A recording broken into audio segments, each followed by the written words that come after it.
Olá, boa noite. Sejam todas bem-vindas e todos bem-vindos a mais uma live do Tribunal Regional Eleitoral da Bahia. Sou Carla Bittencourt, jornalista da Assessoria de Comunicação do TRE, e é um prazer estar aqui com vocês mais uma vez.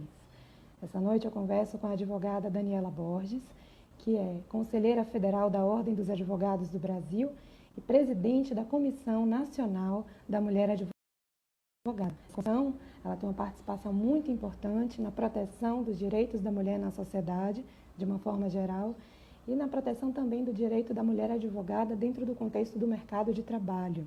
Daniela é bacharel em Direito e especialista em Direito Tributário. Nós vamos conversar sobre a efetiva participação das mulheres, tanto no judiciário quanto na política. Essa entrevista acontece como parte do projeto Politiza Mulher. Desde 2019, o TRE Bahia vem promovendo uma série de debates com mulheres nessas duas áreas, com a intenção de incentivar a participação aí das mulheres, tanto na política quanto no judiciário.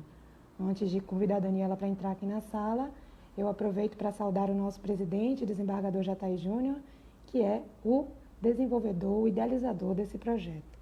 Vamos lá? Falar com a Daniela.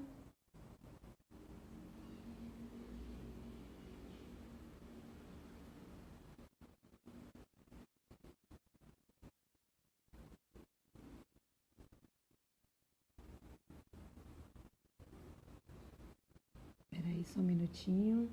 Daniela, me dê um alô novamente. Eu acho que você tem que pedir para entrar, eu aceito e aí a gente começa a nossa conversa.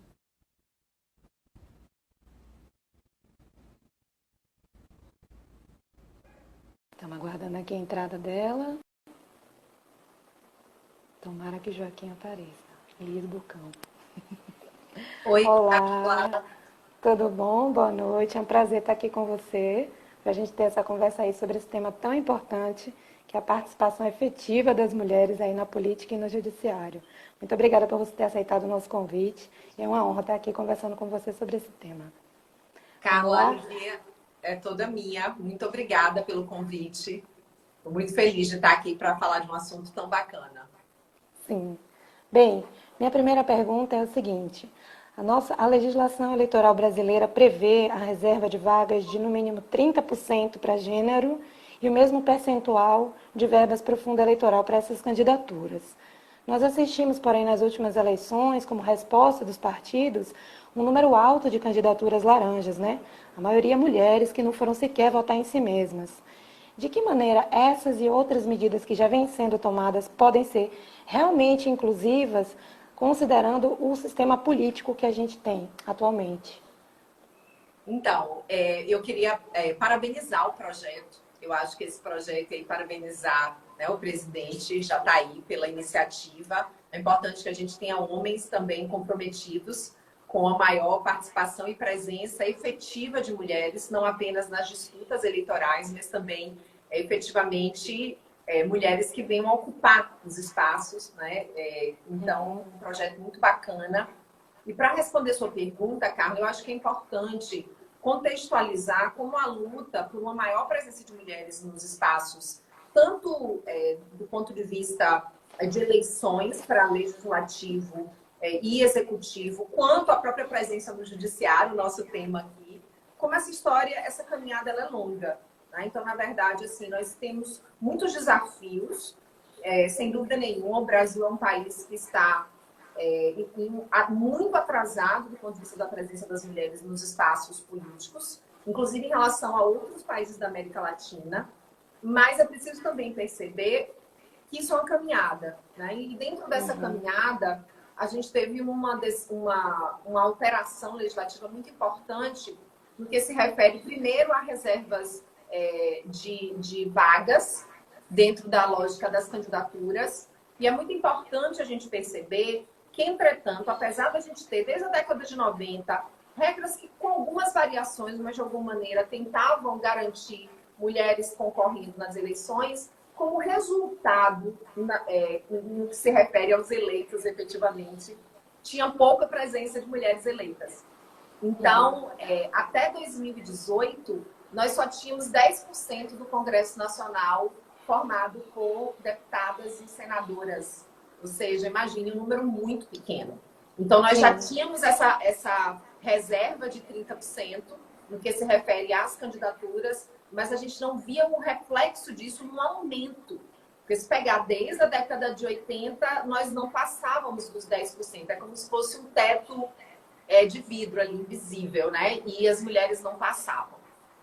O que teve de mudança muito importante? Aí eu estou querendo trazer isso como marco, porque é um evento aqui no TRE Bahia e está dentro da estrutura da Justiça Eleitoral. Sim. Então, a gente teve uma decisão muito importante do TSE, no que se refere à obrigatoriedade também, não apenas dos 30% no que se refere às candidaturas, mas também de destinação das verbas e também do tempo de campanha, né, de exposição ali na comunicação. E como isso teve um resultado nas eleições para um aumento de 10% para 15%. Hoje, no Congresso Nacional, ele tem 15% de parlamentares mulheres ali representando. Ainda é muito pouco, ainda é muito pouco. Mas é importante a gente olhar para isso, para a gente perceber que é preciso trabalhar com ações para tirar do papel essa efetividade. Ou seja, a gente precisa trazer para o real, para o efetivo, essa presença de mulheres nos espaços. Não basta estar na letra da lei. A gente precisa, de fato, pensar o que falta do ponto de vista de políticas, de ações que, de fato, possam transformar essa realidade. E, efetivamente, garantir a maior presença de mulheres nos espaços de decisões. E eu falo muito do poder legislativo, porque o poder legislativo é a representação da população. Né? Quando a gente pensa ali no cargo de executivo, é a eleição majoritária.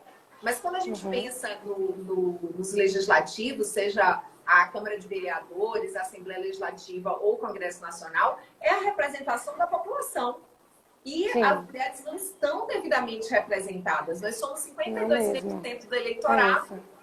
E não 15%. É isso. Minha próxima pergunta para você era exatamente essa. As mulheres são a maioria do eleitorado e a minoria das eleitas. Eu vi um dado interessantíssimo. No Brasil, até 2015, não havia sequer banheiro feminino no Senado. Né? 2015. Minha pergunta para você é, de que forma uma sociedade muda, né, quando ela consegue fazer isso que você falou, né, políticas efetivas para a inclusão da mulher, com a participação efetiva da mulher dentro da sociedade, o que muda quando as mulheres assumem espaços de poder? Primeiro, eu sempre acredito que a presença de mulheres nesses espaços significa um direito de presença das mulheres simplesmente por representatividade. Mas é muito mais do que isso. Porque as leis que são elaboradas no nosso país e as políticas públicas atingem as nossas vidas. Nós somos cidadãs, nós trabalhamos, nós vivemos o dia a dia. E todas essas políticas públicas e essas legislações que decorrem da atuação do Estado afetam as nossas vidas. Mas afetam as nossas vidas por um olhar masculino, de compreensão de estar no mundo masculino. Então, eu sempre digo que a maior presença de mulheres nos espaços de decisão, ela é importante também como uma mola propulsora de transformações no sentido de uma promoção efetiva de igualdade de gênero em nosso país. Enquanto as mulheres não estiverem nesses espaços, a gente não vai ter efetivamente condições de trabalhar dentro de uma perspectiva de uma efetivação profunda da igualdade de gênero em nossa sociedade. Porque a maneira como o Estado atua, como as leis são elaboradas, são a partir da perspectiva, de uma perspectiva unilateral. E nesse ponto específico, eu queria dizer que a gente tem que pensar, inclusive, em mais diversidade, viu, Carla? Eu aqui me colocar no meu lugar de uma mulher não negra, né? E aí, claro que eu falo desse meu lugar, mas a gente precisa pensar também na representatividade, né, das mulheres e dos homens negros em nosso país, indígenas, enfim. Como é importante que a gente tenha diversidade para que a democracia seja efetiva. Então, é uma frase que eu falo muito. Não há democracia efetiva sem representatividade. Democracia não é só eleições periódicas. É fazer com que, efetivamente, essa estrutura de exercício de poder em um país se dê de forma a atender às realidades dessas diferentes pessoas que compõem essa sociedade de tanta diversidade que é a brasileira. Sim. Quão distante você acha que a gente estaria, por exemplo, da reserva de cadeiras? A gente falou da reserva de vagas, da reserva de fundo, mas da reserva de cadeiras não apenas de vagas nessa disputa eleitoral. Por exemplo, já acontece você citou que o Brasil estava aquém dos seus vizinhos, a Argentina tem uma cota de 50% para mulheres no Congresso, né? Isso é próximo? O quanto você acha que isso pode se tornar uma realidade no Brasil? Então, eu, por mim, se dependesse do meu voto, seria nas próximas eleições, né? Eu acho que a gente precisa caminhar para uma reserva de cadeira. A reserva de cadeira, sem dúvida nenhuma, e a gente pode analisar isso numa comparação com outros países, ela vai garantir a presença das mulheres nesses espaços, né? De forma efetiva. O que seria a reserva de cadeira? Seria efetivamente, né, 30%. Na hora de ocupação das vagas, 30% das cadeiras seriam das mulheres mais eleitas, né, com mais número de votos. E aí, óbvio, né, dependendo se a eleição é para a Câmara ou para o Senado, porque a forma, né, de eleição é diferente.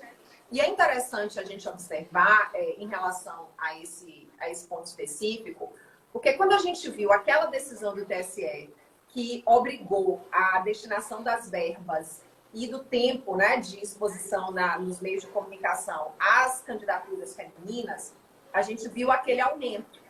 Mesmo assim, com muitas dificuldades, porque a gente sabe que teve candidaturas laranja e muitos partidos não cumpriram. Aí, olha que interessante, Carla. As eleições foram em 2018. Em 2019, uma das primeiras coisas que o Congresso faz, logo no começo do ano, aprova uma lei Né? anistiando os partidos políticos que não destinaram as verbas para as candidaturas femininas. Ou seja, observem que é uma lei que tenta tornar letra morta a decisão do TSE. Ou seja, mais tem um dado aqui sobre isso. Em 2019, o TSE concluiu esse julgamento de prestação de contas de 2013 e verificou que 25 dos 32 partidos políticos na época não tinham cumprido a cota. E ainda era de 5%, nem era de 30%, né? Ou seja, é um avanço que depois retrocede, né? Isso, e aí é aquela questão, né? Ou seja, no discurso, a reserva ali Por isso que eu lembrei dessa questão para poder falar da reserva de cadeira. Então, no discurso, é muito confortável falar na reserva de candidaturas sem que isso resulte em efetividade, porque parece que a gente está fazendo algo pela inclusão das mulheres, mas a gente não está, porque os números têm mostrado isso. E quando vem algo que traz uma mudança na realidade, tentam tornar a letra morta. Então, é preciso efetivamente uma vontade política e no sentido efetivamente de tornar efetivo. E a reserva de cadeira, quando você fala quão longe estamos, depende. Depende muito da nossa realidade de composições políticas em nosso país, de uma tomada de consciência das próprias mulheres. E aí, por exemplo, a gente assistiu no ano passado um projeto de lei que queria voltar para o que era lá na década de 90 em relação à questão das reservas de candidaturas, ou seja, que nem as candidaturas precisariam necessariamente atender os 30%. E um outro projeto de lei, que era um projeto de lei para trazer reserva de cadeira. Aí eu sempre gosto, né, de perguntar, quem você acha que propôs a reserva de cadeiras, que seria obrigatoriamente 30% da Câmara, na verdade, né, de todo o Legislativo com mulheres, e quem é o autor do projeto que queria retroceder lá para a década de 90? Quem quis retroceder, na minha opinião, quem quis retroceder é quem defende, por exemplo, que o lugar da mulher é no primeiro-damismo. Jamais uma mulher, né, na condição de ela própria, uma gestora ou uma líder, né? Ela pode ser a mulher de alguém, mas ela não pode ser a mulher que vai tomar a decisão, né? Geralmente, um homem pensa assim, né? Pois é, mas você acha que foi um homem que propôs esse projeto de retroceder? Olha que interessante, foi uma mulher. E o projeto de reserva de cadeiras, quem propôs foi um homem. Então, isso é importante a gente também falar sobre isso, para a gente poder perceber que nessa construção a gente precisa de mulheres conscientes, mulheres que efetivamente se engajem, e os homens também. Porque essa transformação é uma transformação que ela envolve as nossas relações sociais. E a gente precisa, então, de mulheres conscientes dessa desigualdade que a gente vive, de quão lá atrás a gente larga quantos obstáculos a mais a gente enfrenta para chegar em qualquer lugar. Então, as mulheres precisam estar conscientes disso. E a gente também precisa de homens que, apesar de não estarem neste lugar de fala, se sensibilizem e efetivamente se comprometam também a atuar nessa perspectiva, né? Então, o quão distante estamos de uma reserva de cadeiras o quão distante estamos, enquanto sociedade, de termos consciência da necessidade dessa mudança e de efetivamente atuarmos para promover essa mudança. Tem uma frase de Gandhi que eu digo sempre: sejamos a mudança que queremos ver no mundo. Então, a mudança depende da gente. Olha, aproveitando que você citou aí essa postura da mulher e a postura do homem, eu acho importante, eu ia fazer essa pergunta mais lá na frente, mas eu vou trazer ela para agora. Talvez um dos maiores desafios na luta contra o machismo seja quando envolve a postura de mulheres. Eu lembro que na nossa conversa antes dessa live você tinha citado o caso também da juíza Maíra Valéria Veiga de Oliveira, diretora do Fórum de Guaíba Grande, que foi denunciada pela OAB do Rio por impedir a entrada no fórum de advogadas que estivessem com saia com mais de 5 centímetros acima do joelho. A magistrada ela autorizou, inclusive, seguranças para medir com régua a saia das advogadas, algo que é absurdamente constrangedor. Mas acho que há uma discussão importante aqui, que é o questionamento sobre mulheres que reproduzem condutas machistas. Mas quando isso é usado para acabar enfraquecendo a luta contra o patriarcado, né? Diante de situações como essa, as mulheres acabam aí sendo colocadas umas contra as outras. Veja, foi a mulher que fez, não foi o homem. Foi a mulher que discriminou e não o homem. E reforça aí série de estereótipos de que nós somos competitivas, de que nós não somos de confiança e que no final de tudo nós é que somos responsáveis aí esse desafio de reconhecer que a mulher pode reproduzir esses preconceitos, esses machismos, mas que ela ainda acaba, em última instância, sendo vítima aí de um machismo que é estruturante na nossa sociedade, né? Mas então, você tinha me perguntado, né, sobre essa questão das mulheres que reproduzem discursos machistas. E eu estava colocando que, na verdade, a gente vive numa sociedade construída dentro de uma lógica patriarcal, que coloca a mulher dentro de uma caixinha do que é esperado de uma mulher, coloca um homem dentro de uma caixinha do que é esperado de um homem, mas esse homem está lá na frente com 1000 vantagens. Ele está numa caixinha também, viu, Carla? Dentro do que se espera desse homem. Mas ele está com 1000 vantagens só por ser homem, né? Ele já larga com uma série de possibilidades em relação a inserções profissionais, em relação, né, do que a mulher. E a gente se desconstruir nesse lugar é um trabalho diário. Eu digo, eu todos os dias me desconstruo e me reconstruo um pouco. Então, é um desafio, porque, de alguma maneira, como eu falei, a nossa identidade é construída dentro desses paradigmas, né? E dessas balizas. Então, é um trabalho árduo. E tem muitas mulheres que, infelizmente, não iniciaram ainda esse processo. Então, eu acho que a gente precisa ter consciência e tentar ajudar essas mulheres, mas, ao mesmo tempo, também, aí já é uma avaliação minha, na hora que a gente for votar, na hora que a gente for legitimar, a gente procurar legitimar mulheres que não reproduzam esses, né, esses modelos, esses padrões, esses discursos e essas relações que terminam significando exclusão para as mulheres, né? Que significam a permanência do status quo, do que já existe aí como está. Então, acho que é um trabalho árduo, como eu disse, porque eu acho que a gente tem que colaborar, que contribuir dentro desse processo de desconstrução que é nosso, mas que é das mulheres e é dos homens também, dentro de uma construção de uma realidade diferente.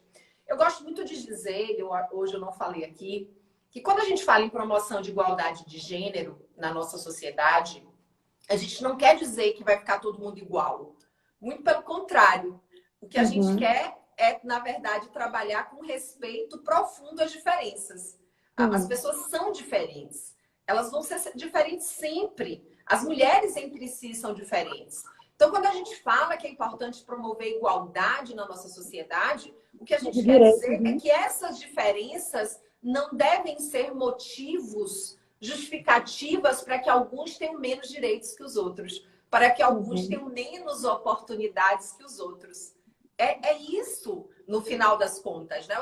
Ou seja, para que essas diferenças legitimem violência, preconceito, discriminação, essa é a luta, é a pauta. Então, a gente não quer todo mundo igual, ao contrário, a gente quer um respeito profundo às diferenças e às diversidades. Por isso que, apesar da gente estar falando num recorte da questão de gênero, a interseccionalidade ela vem, porque a gente tem que pensar também na questão racial, na questão, enfim, abarcar efetivamente a ideia de que promover a igualdade é promover o respeito profundo às diferenças e que todos tenham os mesmos direitos e as mesmas oportunidades. E observe, se todos tiverem os mesmos direitos e as oportunidades, nem assim as pessoas deixarão de ter diferenças. Porque as pessoas têm sonhos diferentes, as pessoas têm vocações diferentes, as pessoas são diferentes. Então, a sociedade é uma falácia, né? De que somos, essa ideia de que a igualdade seria essa homogeneização da sociedade é injusta e impossível. A verdade, entretanto, é que porque algumas pessoas nascem e se identificam com o gênero feminino, essas mulheres vão ter menos direitos, menos oportunidades, e elas não vão poder realizar seus sonhos. Quantas mulheres efetivamente não puderam realizar seus sonhos, seja dentro de uma perspectiva de política, seja de uma perspectiva de judiciário, de passar num concurso, de chegar a desembargador, de chegar a presidente de um tribunal, em razão dessa desigualdade no sentido de menos oportunidades e menos direitos para essas mulheres. Então, essa é a questão. Todo mundo quer ser político, todo mundo quer ser parlamentar, todo mundo quer ser juiz. Não, as pessoas têm sonhos e vocações diferentes. Mas por que as mulheres, quando têm esse sonho, tem que ser mais difícil? Porque as mulheres, quando têm esses sonhos, muitas vezes têm que abrir mão desses sonhos. Esse é o problema da desigualdade de gênero no nosso país e no mundo. A cientista política Malu Gato, ela tem estudado dinâmicas que levam a baixa representação feminina no poder. Ela tem uma afirmação interessante que os partidos, de um modo geral, sempre encontram formas para enfraquecer o efeito das cotas, mas que essa resistência dos partidos não seria resultado somente do machismo, mas seria uma dinâmica forte aí de proteção ao poder, já que o poder no Brasil majoritariamente está na mão de homens e homens brancos, né? Qual a sua avaliação a respeito disso?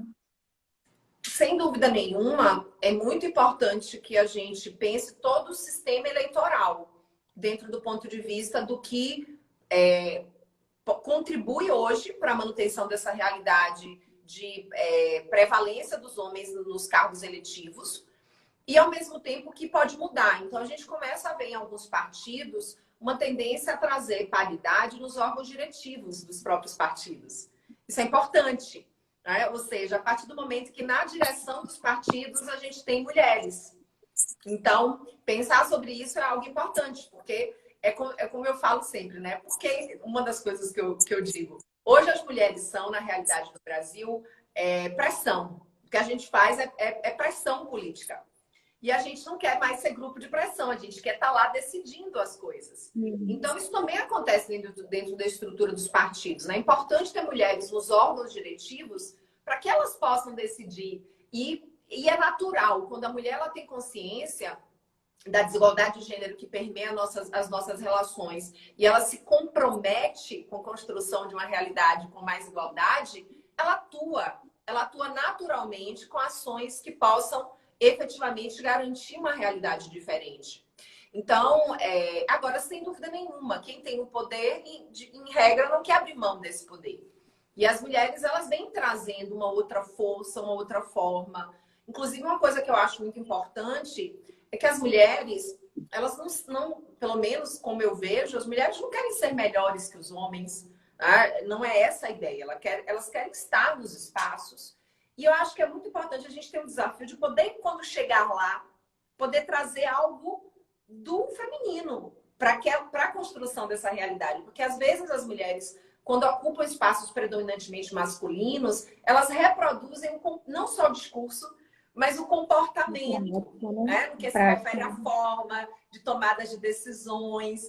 Então, o grande desafio, eu acho, é a gente poder estar nesses espaços para mudar, para construir uma realidade melhor, uma política melhor, leis melhores. E a gente faz isso na medida em que a gente tenha essa consciência dessa desigualdade, que a gente tenha esse compromisso com a promoção de igualdade e que a gente perceba que a gente tem que ir levando o que é peculiar da gente, que assim, somando com o que tem de relevante nessa forma de olhar as perspectivas, não só a masculina, mas quando a gente pensa, eu aqui do meu lugar de mulher não negra, né, da questão racial, não só da população negra, mas indígena, enfim, da diversidade de orientação sexual, enfim.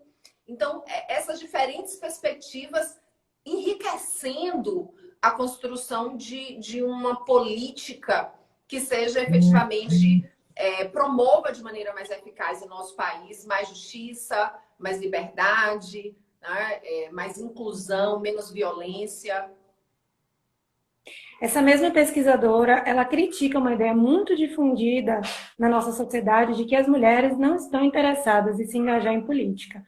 A gente sempre escuta, as mulheres não vão porque elas não querem, não estão interessadas. E para ela não é falta de interesse, é de recrutamento. E às vezes o que leva uma mulher a se engajar politicamente é mais uma percepção de que a política é algo que as exclui do que algo que as contempla, que elas pertencem àquilo. Ela citou dois exemplos. Quando Donald Trump se elegeu nos Estados Unidos, muitas mulheres, com medo, né, de um presidente que talvez não fosse sensível à questão de gênero, começaram a se candidatar. E no Brasil também houve um aumento de candidaturas de mulheres depois do assassinato da vereadora Marielle Franco. Levou a um efeito semelhante, né, do tipo, a gente precisa se engajar, porque olha o que está acontecendo, né? Se a gente não tomar esse espaço nunca vai ser um espaço nosso. Qual a sua opinião a respeito disso? Eu acredito que as mulheres, todas as mulheres querem estar em espaços políticos? Não. E eu lhe pergunto, todos os homens querem estar nos espaços políticos? Também não. A questão é que as mulheres não são estimuladas e quando têm a vontade também não encontram ali um ambiente que favoreça elas continuarem, elas estarem. Então, são muitas adversidades.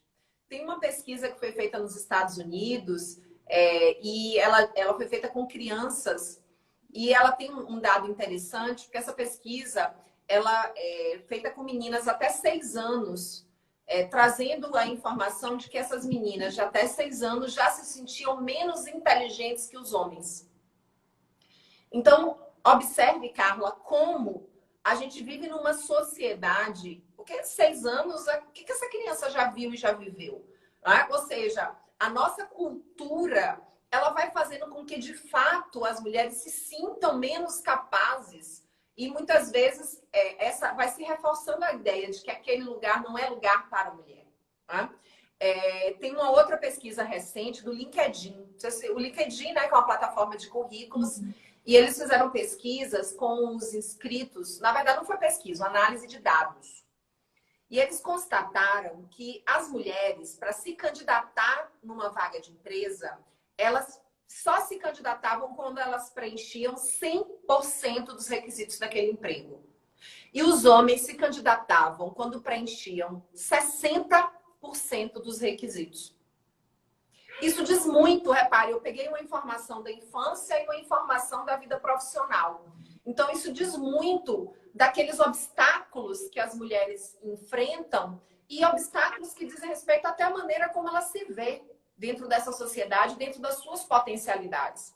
Então, é muito difícil, do ponto de vista, primeiro, da mulher achar que pode. Às vezes ela tem vontade, mas ela vive numa cultura que não as estimula para aquilo, né? Que ela sequer cogita se imaginar. Quando ela cogita, é toda uma estrutura já colocada para ela não efetivamente se integrar naquilo.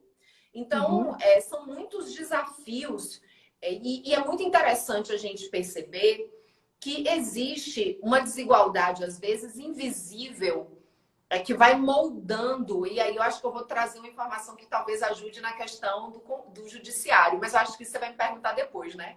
Então não vou falar agora não, porque é uma pesquisa interessante. Mas resumindo, então, né? Em relação à sua pergunta,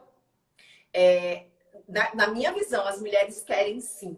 Todas não, Sim. como nem todos os homens querem. O problema é que as mulheres, elas enfrentam muito mais dificuldades. Imaginem, quando elas estão ali, você citou o caso da Marielle, elas são silenciadas, caladas. Quantos casos de violência a gente tem? Um núcleo hoje de parlamentares estudando a violência política. As mulheres são Uhum. silenciadas no Congresso Nacional. As mulheres são silenciadas nas assembleias, nas nossas parlamentares, né? Porque quando elas começam a falar, elas são interrompidas. Então, a gente tem uma violência política. Quando uma mulher é eleita, a forma como ela é depreciada na condição dela de mulher. Então, é Uhum. uma violência de gênero que vem dentro de um processo político. Então, uma mulher, quando ela olha para aquilo, ela fala: eu não vou me expor, porque eu vou É outra sofrer esse exigência, tipo de né? ataques. São outros obstáculos, são outras exigências. Falando sobre Marielle, você citou essa questão aí algumas vezes, eu deixei passar porque eu queria fazer diante da pergunta nesse contexto aqui. Ela era a única mulher negra, né, declaradamente negra na Câmara de Vereadores quando foi brutalmente assassinada em 2018. E para as mulheres negras, como você já bem pontuou, essa participação política é um desafio ainda maior porque ao lado do machismo tem o racismo estrutural, né?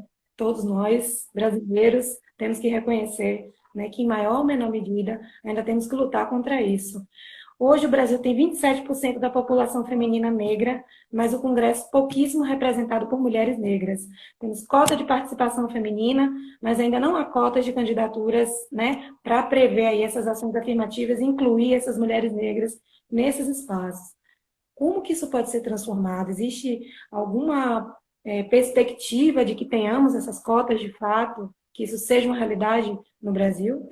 Então, é aquela frase que é importante que não seja modinha, que as pessoas de fato se comprometam, né? Não basta não ser racista, a gente tem que ser antirracista. Então, respeitar que o lugar de fala é do povo brasileiro, né? Preto, dos homens e mulheres, dos homens pretos e das mulheres pretas em nosso país, mas a gente, de fato, se comprometer nessa luta antirracista com posturas ativas e não apenas eu não sou racista porque eu não discrimino, e aí não efetivamente Bota um percebe quadradinho preto no Instagram e tá tudo certo, né? que está tudo certo. Então é muito importante que a gente possa caminhar, e eu tive cuidado de falar sobre isso no começo, né? Pensar igualdade não pode ser só de gênero. A gente tem que incluir tudo, porque quando a gente fala em igualdade, é justamente a gente pensar que as pessoas não podem ter menos direitos e menos oportunidades pelas diferenças. Porque as diferenças são uma riqueza. A gente quer que as pessoas sejam diferentes, mas diferentes têm os mesmos direitos e as mesmas oportunidades. E a gente vive num país que isso não acontece. Então, a pensar na promoção da igualdade de gênero, ela tem que caminhar de mãos dadas em relação à questão racial, em relação à questão da orientação sexual. Quando eu falo orientação racial, a gente tem que incluir o indígena, né, que Sim. é uma parte da formação da cultura e do povo brasileiro, muito esquecida dentro do nosso processo. Então, a gente precisa, e aquilo que eu falo, não há democracia efetiva sem representatividade. Quando eu falo isso, eu estou falando só de representatividade feminina, na minha visão, não. É Sim. claro que eu estou fazendo aqui, né, um recorte, a gente está conversando sobre essa questão da presença das mulheres, mas na minha visão, tudo isso tem que caminhar de mãos dadas. Todo esse processo de transformação. E o Brasil, ele tem, de fato, um débito, uma dívida muito grande com a população negra do nosso país. Sim. Salvador, a gente falando aqui da Bahia, né? A gente, a depender do lugar onde a gente anda aqui em Salvador, a gente acha que a gente está em outro estado. E aí a gente percebe, inclusive, a relação que existe no nosso estado da desigualdade racial com a desigualdade econômica. Dependendo do lugar Uhum. que você vá, da escola, da sala de aula, do shopping, enfim, do ambiente que você esteja, você não vê refletida a realidade, que são os números do nosso estado. Falando que a gente está aqui Sim. numa TRE Bahia, então é importante falar sobre isso. E eu acho que a gente Com certeza. né? E aí a gente pensar sobre isso, eu acho que a gente não tem. A gente está aquém do que a gente deveria estar, tanto na promoção da igualdade de gênero quanto racial, no que se refere aos processos de participação e de presença em relação à questão Uhum. das eleições. Quando a gente pensa nos concursos, a gente hoje tem a cota racial. né? Mas em relação à questão das eleições, a gente está bem aquém. Eu acho que nas eleições, a questão das candidaturas femininas, elas estão um pouco mais avançadas, mas ainda muito aquém do que a gente precisa, Carla. Eu queria falar mais um pouco sobre os obstáculos que você citou, porque na pesquisa para fazer essa entrevista era o que eu mais encontrava, né? Era exatamente o que você coloca. Mulheres que têm um desejo, mas que encontram diversos desafios. No Brasil, as mulheres ganham 30% menos do que os homens, apesar de serem maioria aí, com um nível superior, ensino superior completo, mestrado e doutorado. As mulheres gastam, em média, 4 vezes mais tempo com trabalho doméstico do que os homens, um tempo que podia ser investido para tentar uma promoção ou para se dedicar ao ativismo político. Fora isso, 45% dos lares do Brasil são chefiados por mulheres que, sim, estão mais inseridas no mercado de trabalho, mas também enfrentam essa dura realidade aí do abandono dos homens, né? Infelizmente, no nosso país, para os homens ainda é opcional. Eles resolvem que eles não vão ter condição de assumir um filho, um casamento e simplesmente vão embora. De que maneira esse cenário interfere na participação de mulheres na política? Aí, com certeza, você até já falou um pouco sobre isso, né? Quando você disse, olha, se as mulheres estão gastando 4 horas a mais com as atividades de casa, elas têm menos tempo para se engajar. Não só isso, até do ponto de vista como você também falou, de dedicação às carreiras. Quantas mulheres, quando têm filhos, elas não terminam ali recuando na profissão, abrindo mão de promoções, porque elas sabem que aquelas promoções vão exigir mais delas, né? Quantas mulheres efetivamente Licença abrem. maternidade e licença paternidade é uma coisa tão díspare, né? Quando poderia ser uma coisa meio a meio. Metade do tempo a mulher, metade do tempo o homem, né? E não é só licença, né, Carla? Porque, assim, no final das contas, os primeiros anos são anos que exigem muita atenção dos pais, né? Então, é a coisa das atividades da escola, dos cuidados. Então, assim, aqui ainda tem esse detalhe. A gente vive num país que as mulheres, elas ganharam uma autonomia e uma parte, né, das mulheres, importante que se diga isso, uma ascensão, uma condição de ocupar espaços profissionais graças ao trabalho de outras mulheres, né? Sejam familiares ou sejam as funcionárias domésticas. Então, a mulher ela sai nesse contexto. E aí, observe que não é por uma divisão de trabalhos dentro da casa, por escolas tempo integral. Até no sul do país tem muita coisa da escola do tempo integral. E aí, com a pandemia agora, está muito interessante, porque quando se dispensam os funcionários e quando não tem a escola tempo integral, volta o desequilíbrio.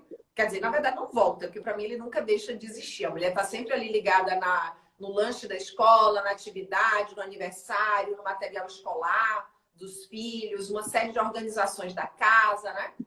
Aquela famosa lógica de que o homem ajuda, né? Então, a mulher ela é responsável por aquilo tudo e o homem ajuda. Então, mudar tudo isso é muito, muito complexo, isso termina impactando mais na vida da mulher. E tem uma questão que é interessante, porque, assim, a depender da classe econômica, a depender do nível de escolaridade da mulher, a depender da condição dela, às vezes essa mulher decidiu não ter filhos, e todas as mulheres, para mim, têm esse direito de escolha, não ter filhos, ela fica com a impressão de que não há desigualdade de gênero, que ela não é atingida por aquilo.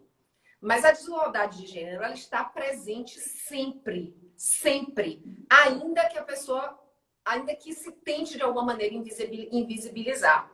E aí eu vou lhe contar agora aqueles casos que eu lhe falei e que eu acho que, por exemplo, se aplicam à questão dos concursos para o judiciário, para os concursos públicos e que afeta, por exemplo, o judiciário. Porque eu não sei se você sabe, Carla, a maior parte das bancas examinadoras de concurso são formadas por homens.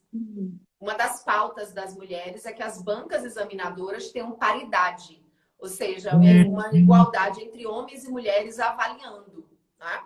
E aí eu vou lhe contar, fazendo essa introdução.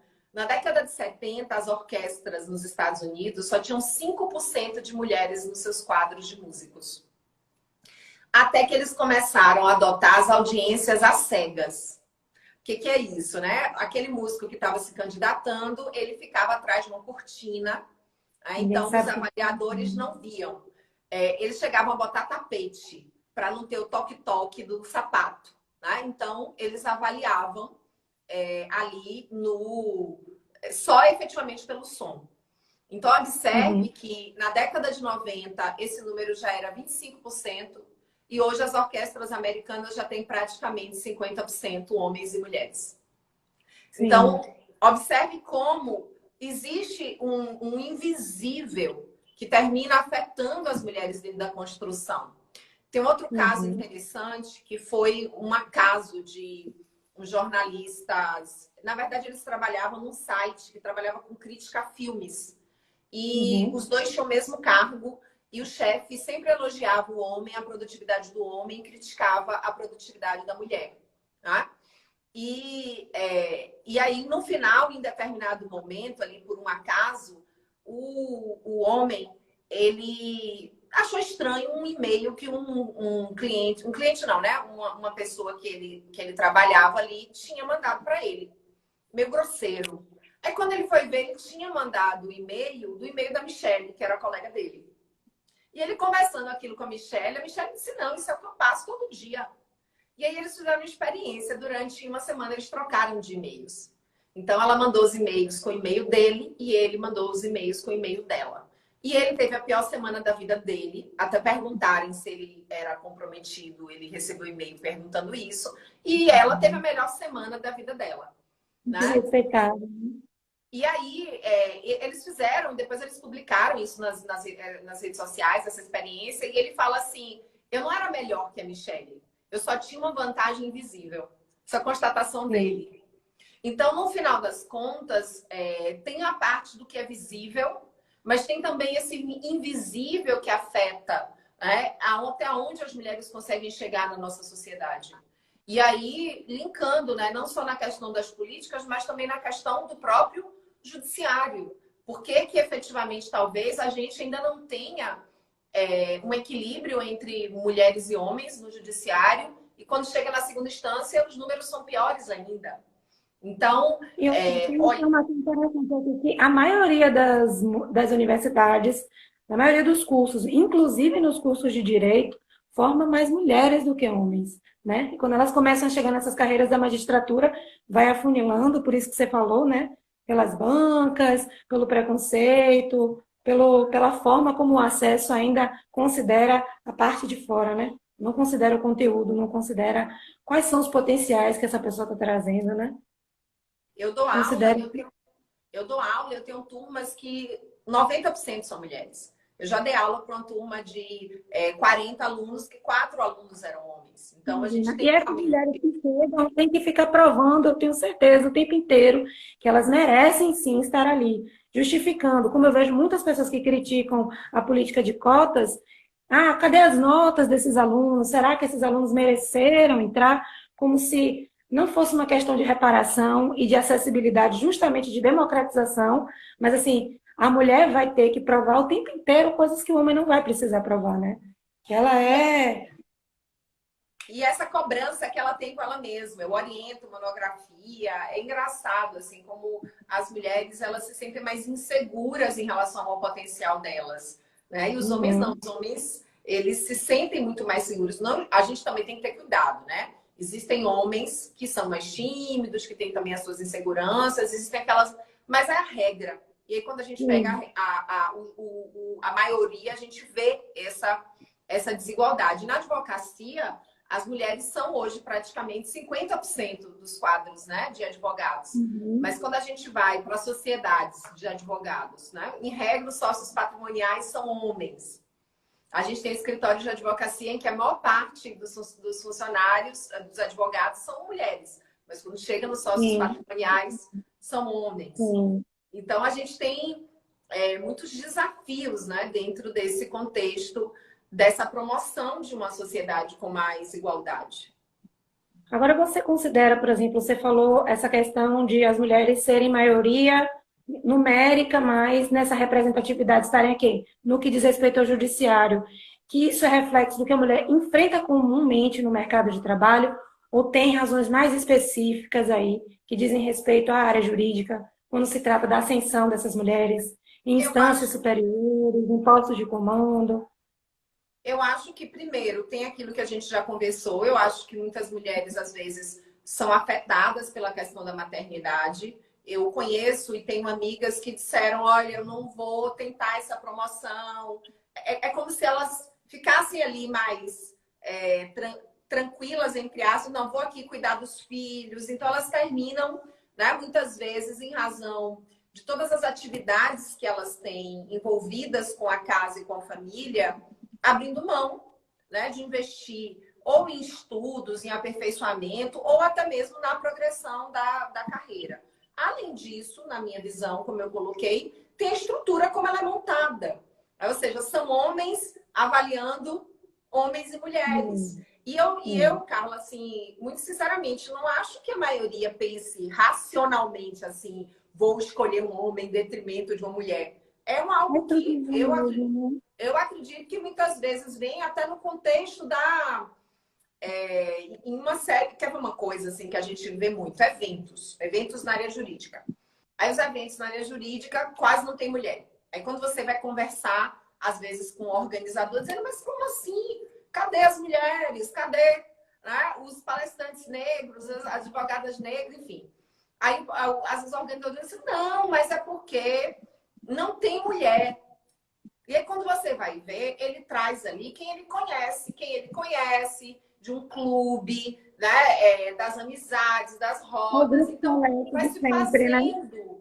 E é isso que é importante a gente perceber. Por isso que é importante ter mulheres lá. Porque mulheres estando lá, elas vão se lembrar das mulheres, elas vão incluir as mulheres. Então, a gente não quer ser grupo de pressão. A gente não quer ficar, por favor, abram aqui, né? Ó, lembrem-se da gente. A gente quer estar lá efetivamente participando. E como eu disse, a gente não quer ser melhor. A gente só quer também estar nesses espaços porque a gente tem direito a isso. E só assim a gente vai ter espaços políticos e de organização, seja no legislativo, no judiciário, em que efetivamente a gente tem ações pensadas para a população como um todo, porque somos 50%. Somos provavelmente mais de 50% dos bacharéis em direito. Né? Na advocacia somos 50%, no eleitorado somos 52,5%. Nós estamos aí. Então a gente não quer ser melhor, a gente só quer estar, né, nesses lugares, porque a gente enfrenta a realidade de uma maneira muito, muito peculiar. Então, quando a gente vai olhar a elaboração das leis, a gente observa que várias leis são pensadas numa perspectiva masculina. Não são pensadas... Essa desproporção na composição da magistratura interfere na maneira como o judiciário se comporta em relação aos crimes contra mulheres. Não é difícil encontrar, por exemplo, representantes do judiciário que ainda hoje culpam as vítimas de estupro, julgando, por exemplo, pela conduta ou pela roupa, fora outras questões ligadas à saúde da mulher, a mulher no mercado de trabalho. Será que essa desproporção aí, ela não reflete justamente um olhar que acaba reproduzindo esse machismo, né? Tem alguns dados sobre isso, Carla, né? Esse estudo, inclusive, que é o que a gente hoje fala muito assim, que é a violência que vai acontecer no processo. Ou seja, as mulheres, elas terminam muitas vezes sendo vítimas de violência nos processos, não é? Seja elas como partes, às vezes até como advogadas, a maneira como elas são tratadas dentro daquele processo. Ou juízas ou desembargadoras dentro da estrutura dos tribunais. Então, é evidente que esse arcabouço, como ele está, ele termina produzindo violência de gênero, assédio, uma série de questões. E agora é importante a gente observar aquilo que a gente colocou lá desde o começo. A gente tem mulheres que, infelizmente, não é a maioria, são poucas, que reproduzem uma visão machista das relações. E a gente tem homens aliados, que efetivamente se colocam dessa maneira em prol da promoção dos direitos das mulheres. Então, sem dúvida nenhuma, interfere na medida em que tem algo que vem inconsciente na construção da identidade no momento da concepção, da interpretação, da aplicação das normas, da elaboração das leis. Tem um exemplo que eu, esses dias, porque estava fazendo uma live sobre feminismos e direito tributário. Então, aproveitar para fazer propaganda, está no meu canal do YouTube, essa live. E eu estava falando sobre uma lei na área tributária, que hoje é muito comum a guarda compartilhada, né? Mas antes era muito comum, há uns 15 anos atrás, nem tem tanto tempo, 15, 20 anos atrás, era muito mais comum a guarda ficar com a mãe, com a mulher. Aí olha que interessante, no Brasil, existe um limite de dedução de gasto com educação, que é baixíssimo. 3.500 e poucos reais. Então, imagine, o ano todo é o top que a pessoa pode deduzir de despesa com educação. Eu vou arredondar uns números aqui só para você ver, tá? Então, antigamente, quando o pai pagava a pensão, ele deduzia aquilo do imposto de renda dele. Então, se ele tinha uma renda de 10 mil, quando ele pagava 3 mil de pensão, ele abatia aquilo do rendimento dele. Então, ele não pagava imposto sobre aquilo. Mas aqueles 3 mil eram somados à renda da mulher. Então, por exemplo, se a mulher tinha uma renda de 3 mil, a renda dela ia para 6. Mas na hora de deduzir a escola, vamos imaginar que ela pagasse R$1.000 de uma escola. Mas na hora que ela deduzia a escola, ela não deduzia os 1.000, ela só deduzia 3.500, não vai dar nem R$300 por mês. Né? Então, se a gente pegar aí no ano, ela gastava 12 mil com a escola, dos 3 mil, dos 36 mil que ela recebeu de pensão, ela gastava 12 mil só com a escola. Né? Mas ela pagava o imposto. E aí, observe, a dele ficava 7, a dela ficava 6. Quem que elaborou uma norma dessa, Carla? Claro que hoje a realidade mudou, porque hoje a guarda é compartilhada, enfim, aí tem outras questões. Mas quando a gente vai observar que até no direito tributário, que é uma área muito neutra, assim, quando a gente pensa no primeiro momento, vai mostrando a importância das mulheres estarem nesses espaços, dentro dessa perspectiva. Porque a verdade é que as coisas vão sendo construídas a partir de uma única perspectiva, unilateral, como você bem falou, um homem branco, hétero, alfa. Né? Então é preciso trazer diversidade. Não para tirar esse homem, no sentido, né, de não ter a presença deles, mas para ter a presença de outras pessoas representando outros pontos de vista, outras perspectivas, outras narrativas dentro da construção das relações na nossa sociedade. Então, o fato, respondendo agora mais objetivamente, da gente ter mais homens no judiciário, com certeza isso produz um efeito. E com certeza, se a gente tiver mais equilíbrio entre homens e mulheres, a gente vai ter efetivamente avanços. Eu não tenho dúvida disso, que a gente vai ter avanços do ponto de vista da produção desse judiciário. Não produção de produtividade, produção no sentido de justiça. Eu queria falar sobre a representatividade na OAB. Você preside uma comissão, né? E a OAB ela tem cada vez mais, eu acho que é uma das maiores participações de mulheres no país, né? Mas ainda não foi presidido por uma mulher. O que falta para ter uma presidente na OAB Bahia mulher? Então, eu acho que as coisas estão vindo, né? Hoje a gente tem um problema em todas as seccionais do Brasil. Nós não temos nenhuma presidente mulher. O Conselho Federal também nunca teve uma presidente mulher. Então, esse é um desafio. E eu acredito que nós estamos nos preparando para ter uma transformação em relação a isso. E para, na verdade, termos presidentas mulheres em muitas seccionais e preparando para que venha no Conselho Federal. E a gente está com uma proposta de uma conselheira federal pelo estado de Goiás, que é uma proposta de paridade no Conselho Federal. E aí eu vou aproveitar para fazer aqui uma propaganda da transformação que o sistema OAB tá sofrendo, apesar dos grandes desafios que nós ainda temos. Por quê? Porque a OAB implantou a reserva de cadeiras, implantou as cotas, Carla. Então, hoje, 30% dos conselhos, no mínimo, são formados por mulheres. E na medida em que essas mulheres chegaram, elas começaram a promover mudanças. Nas próximas eleições já está prevista 30% também das diretorias. E a OAB Bahia, sem obrigatoriedade, é paridade.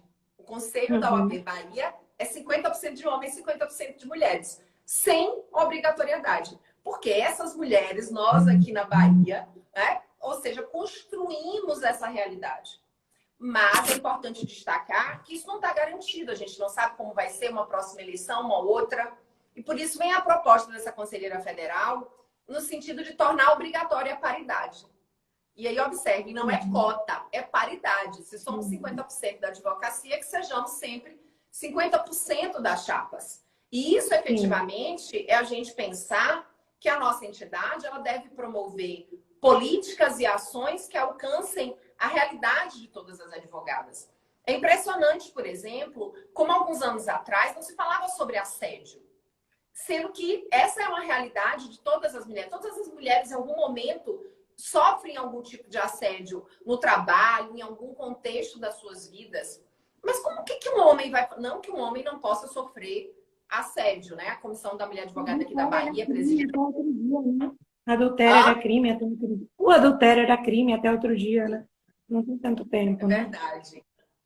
A Comissão da Mulher Advogada aqui da Bahia fez uma pesquisa sobre assédio e uma parte dos homens responderam que já tinham sofrido, né, assédio, mas um número muito pequeno. Então, é importante que a gente tenha essa representatividade para que a nossa entidade possa promover ações em prol dessa advocacia, que é metade da advocacia, e que enfrenta desafios que são muito peculiares. Como, por exemplo, você trouxe o exemplo da juíza lá do Rio de Janeiro, de Guaíba, medindo a saia das juízas, ou das juízas das advogadas. Isso não é só violação de prerrogativa.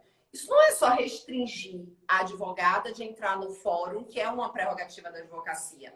Isso é uma violência de gênero, porque é constranger essa mulher dentro de um valor moral de como a mulher deve se vestir. Então, é importante que a gente possa estar nesses espaços com a paridade de quem está no dia a dia dos fóruns, fazendo audiências, para que a gente possa efetivamente ter ações. E observe, eu estou pegando um exemplo para trazer o que eu acho que é o reflexo também na política. Porque a partir do momento que as mulheres estão nos parlamentos com 30%, mas o ideal é paridade, essas mulheres vão estar lá tratando dessas realidades. E efetivamente, como eu disse, não só garantindo a representatividade, porque são metade, mas é mais do que isso. É sendo molas propulsoras de transformação para que essa igualdade de gênero ocorra de maneira efetiva na nossa sociedade. É importante falar que a violência de gênero, a violência doméstica e familiar é a ponta de um iceberg. Este ano, em nosso país, haviam verbas destinadas ao combate, ao enfrentamento à violência contra a mulher. E essas verbas não estão sendo destinadas para essa finalidade, cara. Né? Ou seja, sempre falta dinheiro. Eu brinco e falo, né? Falta dinheiro provavelmente porque a gente tem dentro dessas estruturas uma menor presença de mulheres que digam que isso é prioridade em nosso país. Né? Acabar com a violência física, psicológica, de todas as ordens que a mulher muitas vezes sofre dentro das suas residências e que os números mostram que vem aumentando na pandemia. Tá tudo ligado. Eu digo sempre que a violência doméstica é a ponta do iceberg dessa violência de gênero que permeia as relações na nossa sociedade.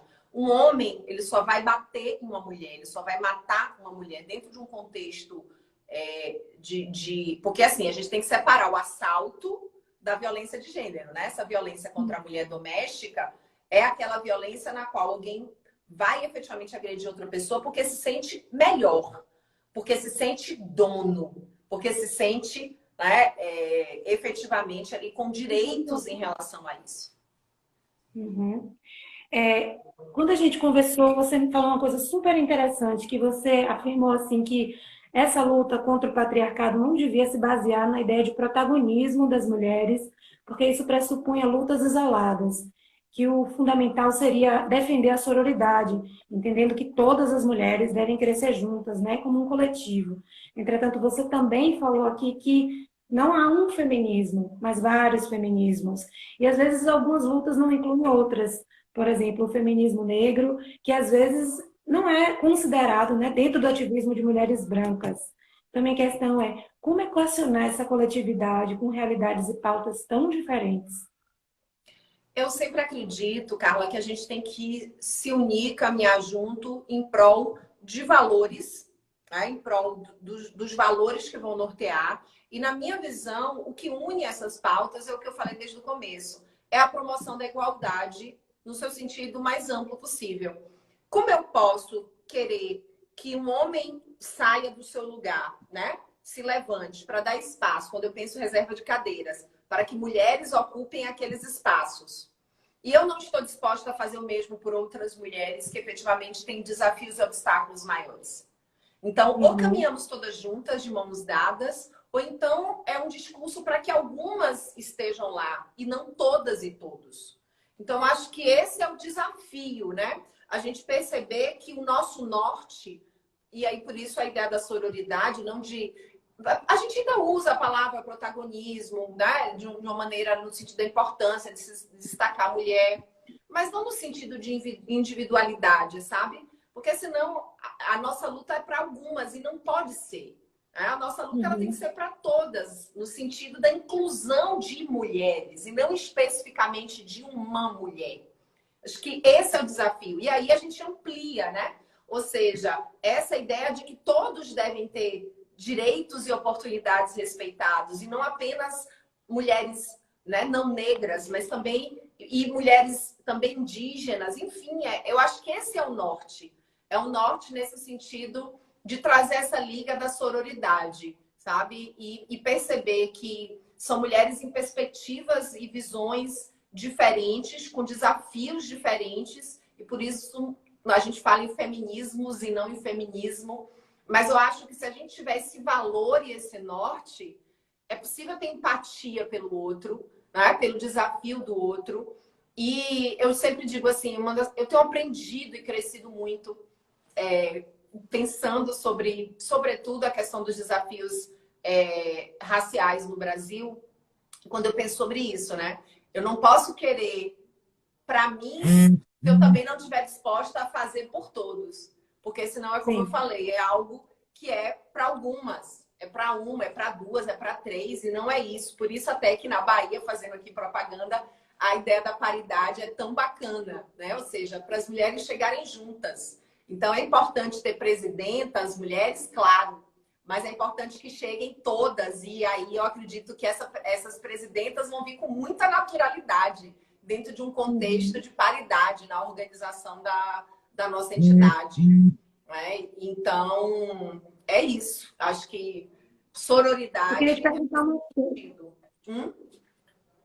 Queria te perguntar uma coisa pessoal, né? Uma situação que ocorreu com você em 2019. Você viveu uma situação delicada no STF, quando no meio de uma sustentação oral você foi corrigida pelo ministro Marco Aurélio, que exigiu ali que todos os ministros fossem tratados por vossas excelências. A OAB divulgou uma nota afirmando que quem mereceria esse tratamento era você, justamente porque estava representando o povo. E a verdadeira e única excelência que deveria haver numa sociedade, né, democrática, num país republicano como o Brasil, é o povo brasileiro.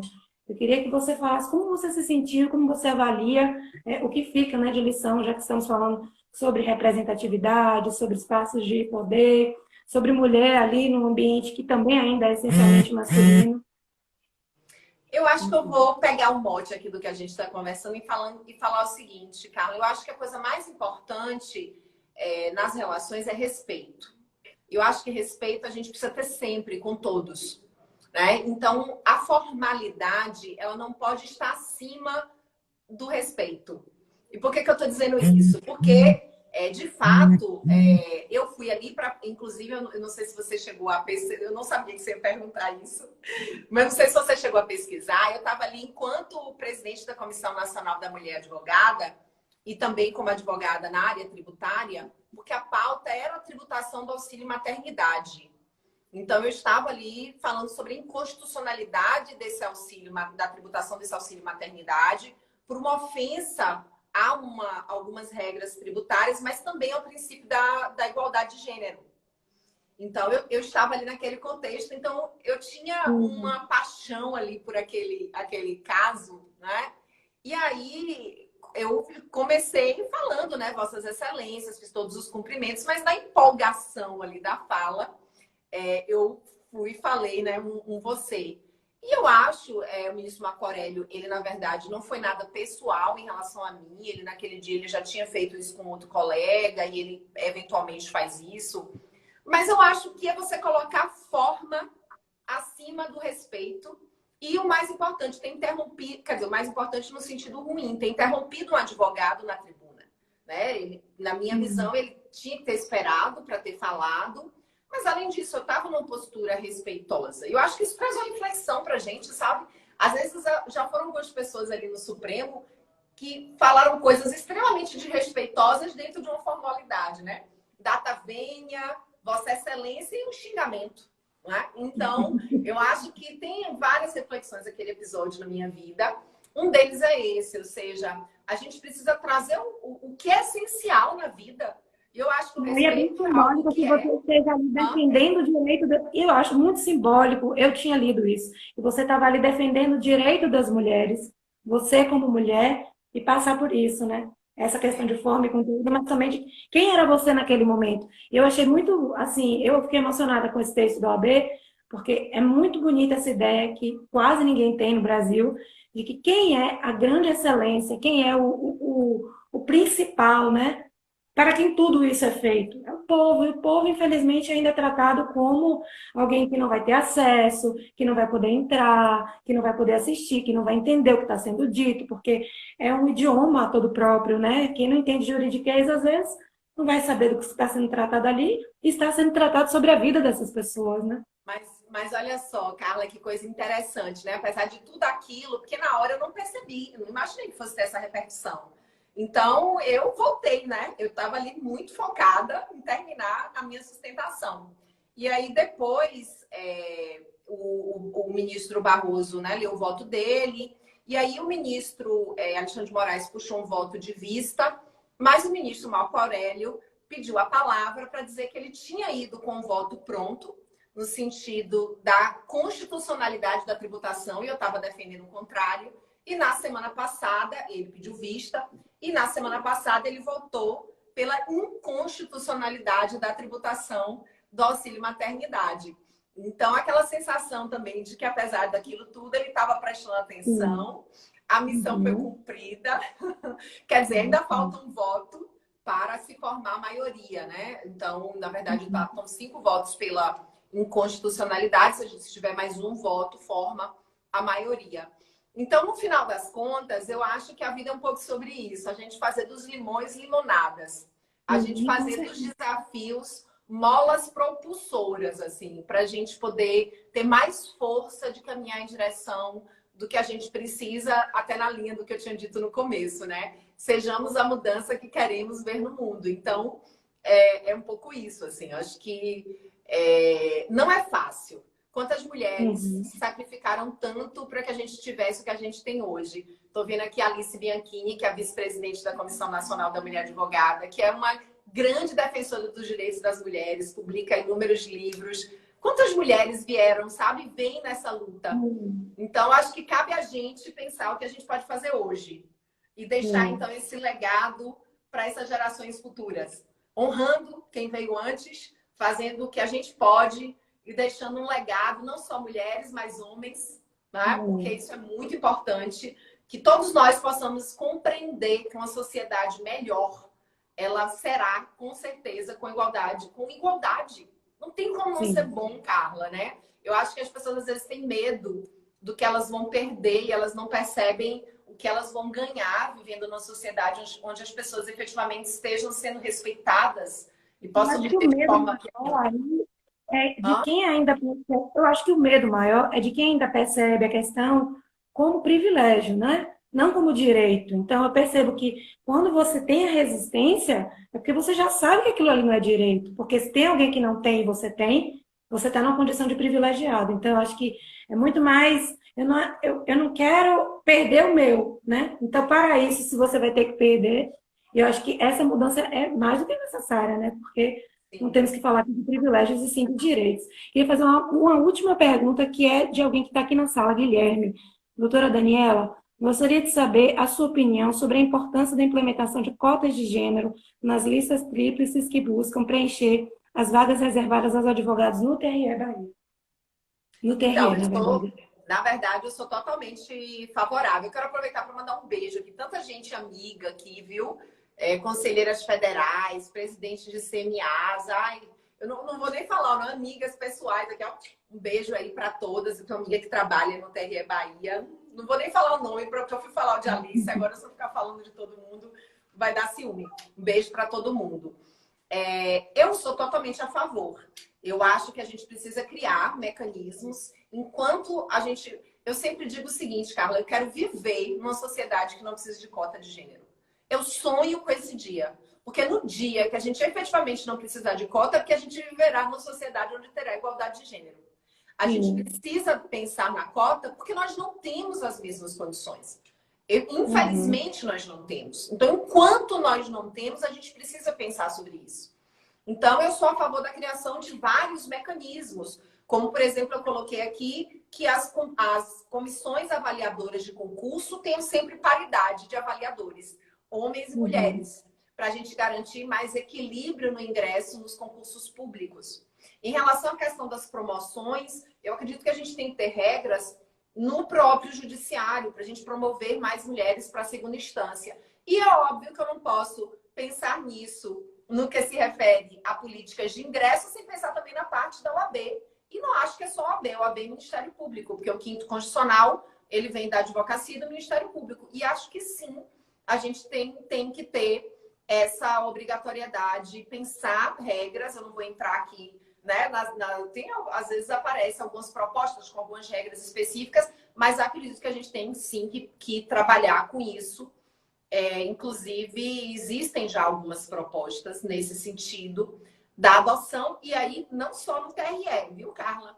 Acho que quinto em todas as listas e mecanismos dentro do próprio judiciário, porque o quinto é um quinto, né? Os tribunais eles não têm uma composição ali, acho que também é dever do judiciário pensar nesses mecanismos, né? Tanto de ingresso nos concursos como de promoção. Daniela, a gente só tem 5 minutinhos finais. Eu queria agradecer demais a sua presença, pedir desculpas aí pela falha técnica do começo, dizer que foi uma honra conversar com você, uma aula, né? E que foi uma experiência maravilhosa, e é isso. Carla, eu que agradeço ao convite, foi agradabilíssimo, eu nem vi o tempo passar, então agradeço imensamente o convite, essa troca de ideias, você também trouxe muitos dados, muitas informações, foi muito bacana aqui essa conversa, então muito obrigada, agradeço mais uma vez, parabenizo mais uma vez o TRE Bahia por esse projeto incrível, né? O presidente já está aí e, na verdade, todo o tribunal, então que projeto bacana. Esse é um A tipo gente de possa ação, fazer uma versão presencial quando passar a pandemia, né? mas aí a gente vai multiplicando, né? Então, que outros tribunais possam adotar ações e cada um de nós, aquilo que eu falo, né? Cada um de nós ir fazendo o que está ao seu alcance dentro desse processo de busca, né? Por uma maior presença das mulheres no judiciário e também nos espaços aí do legislativo e, enfim, das eleições no nosso país. Então, muito obrigada. Agradeço Muito também a obrigada todo mundo também, aqui que agradeço a ficou todo mundo. acompanhando a gente. Tchau, tchau, boa noite.